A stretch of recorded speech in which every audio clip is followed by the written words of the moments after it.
హరహర మహాదేవ్ శంభో శంకర శివరాత్రి సందర్భంగా ఫ్యామిలీతో కలిసి కాశీపట్నం వెళ్ళామండి. శ్రీ ఉమా రామలింగేశ్వర ఆలయం.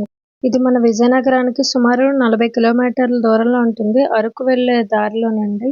ఈ శివాలయంకి ఒక కథ ఉందండి. సుమారు 200 ఏళ్ల క్రితం తెల్లవారుజామున రైతులు పొలంలో పని చేసుకుంటుండగా ఒక మనిషి కనిపించారంట. ఎవరు మీరు అని అడుగుతుండగా అతను పరిగెత్తి వెళ్లి ఆ మర్రి చెట్టు త్వరలోకి వెళ్లి దాక్కున్నారంట.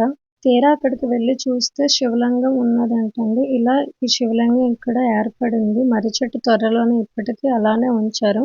గర్భగుడిలో కూడా వెళ్లి పూజలు చేసుకోవచ్చు. కానీ శివరాత్రి సందర్భంగా లోపలికి ఎవరిని పంపించలేదు. ఆలయానికి 4 వైపులా అమ్మవారు ఒకవైపు సుబ్రహ్మణ్యేశ్వర స్వామి, ఇంకా వీరాంజనేయ స్వామి, ఈశ్వరుడు ఉన్నాయండి. ఇంకా ఆలయానికి బ్యాక్ సైడ్ జంట నాగులు ఉన్నాయి. ఇంకా చిన్న చిన్న ఇలా రాళ్ళు దుంతులు పెడుతున్నారు. ఏవైనా కోరుకొని ఆ దుంతులు పెడితే నెరవేరుతాయి అనేసి అందరూ అంటుంటే మేము కూడా అలానే చేశాం.